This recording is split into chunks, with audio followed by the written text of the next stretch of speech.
Welcome back to Literary Gladiators. My name's Maddie, and I'm here today with some rapid fire reviews of a couple different books I read within the last few months. I'm gonna try to keep, being the operative word, try to keep each review about a minute long. So let's get started. Welcome. All right, ready, set. All right, the first book I read was McGlue by Ottessa Moshfegh. I believe it was her debut. It was a novella, and it followed an 18th century sailor named McGlue, who is a raging alcoholic. He got accused of murdering his best friend Johnson, and it goes through not only his life, but also his alcoholic slash going through sobriety haze of like figuring out if he really did murder Johnson or not. The whole book was very disorientating because of the wonderful writing style of Moshfegh, and at the end of it I was like not sure about what had happened, and I looked it up. Apparently the whole book was inspired by an actual sailor named McGlue who actually killed his best friend. A newspaper clipping that Moshfegh found, and then she made this whole story around that. Oh, a minute up. She made a whole story around that newspaper clipping, so that was really cool.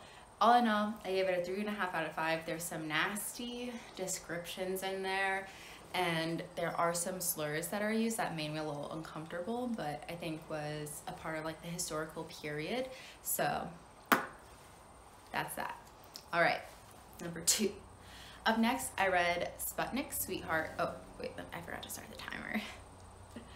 Up next, I read Sputnik Sweetheart by Haruki Murakami, which Murakami is one of my favorite authors, so I was excited to read this because it follows kind of like a love triangle and a love story of a lesbian couple, but they're not really a couple. Anyways, it follows a young woman named Sumire, who falls in love with an older woman named Miu, who she's never fallen in love with anyone really, but especially not a woman. So it's very, you know, a new time. She's very like confused and what does this mean?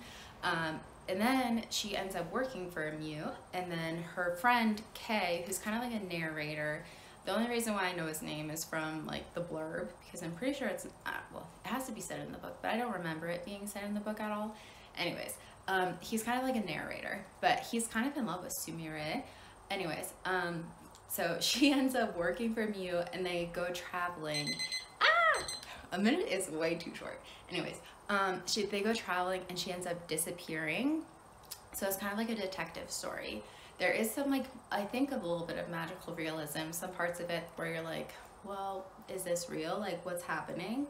And in the sense, it's not like a true mystery novel because there's no like neat little bow at the end of like what happened. You're not satisfied, but all in all, Murakami, I always feel all warm and fuzzy when I read him. I felt this way this time too. It's just like maybe a little more not disorientating, a little more confusing because of the nature of the book. All right, a little more than a minute, but you know, whew, I was going on and on about like the narrator. Anyways, all right, ready, set. Next up, I read When Breath Becomes Air by Kalanithi, which is a nonfiction book.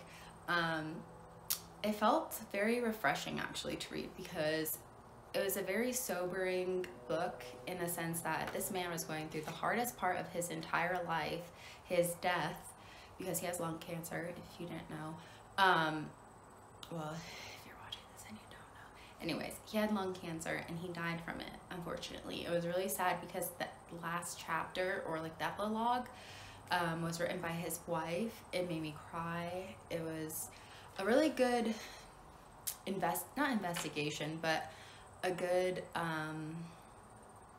perspective on life and death as this man was going through both, you know, living in his last moments and coming to terms with his death. It was really beautifully written, and you know, it really makes you think and appreciate I have one more thing to say. It also really makes you think about like time and what you're using your time for, and whether it's, you know, like what life means in that sense, like if you're using your time wisely. Okay. Last but not least, I read the first book for actually the Literary Gladiators Roundtable Read, so keep an eye out for that book. And it's a little weird because this video is going to be like talking about the sequel and it's coming out first, then the first book is going to come out later, but the timing is a little off, but it's okay. So I read The Glass Sword by Victoria Aveyard, which is the second book to Red Queen. I want to say it's the Red Queen series, but I'm not 100% sure. Anyways, I follow Mayor. I forgot about the timer. So anyways, we follow Mayor Barrow after she escapes from Maven, and we follow her as she's trying to find newborns to save them, really, from Maven and his mom. And it goes through her expedition of like trying to save them and trying to train and stay away from Maven so that she can stay alive because he wants to kill her, and her relationship with her, you know, her family and Cal, and there's like some politics between the Red Guard and the throne, and it explores all of that. For the most part, I felt like the whole book was really just like her trying to find new bloods, with Maven trying to use like some psychological tricks against her and like a cat and mouse kind of chase. But after I read The Red Queen, I was like, I gotta continue the series, like I can't just stop. And I had already I realized I got these. I had already read the whole series, so the fact that I wanted to read it again, you know, continue reading it, just goes to show how like compelling Aveyard's writing is, I guess. Not I guess, but I think it's because it's also like an easy read. It's easy to consume and it's entertaining, so that also lends to the fact that, you know, I want to keep reading it. So yeah, I guess that's it. We're all done, folks. Those were my rapid fire reviews of the books that I read, and thank you so much for joining me, and I will see you back here again shortly for my roundtable read, but also then who knows when. Thank you for joining. Bye.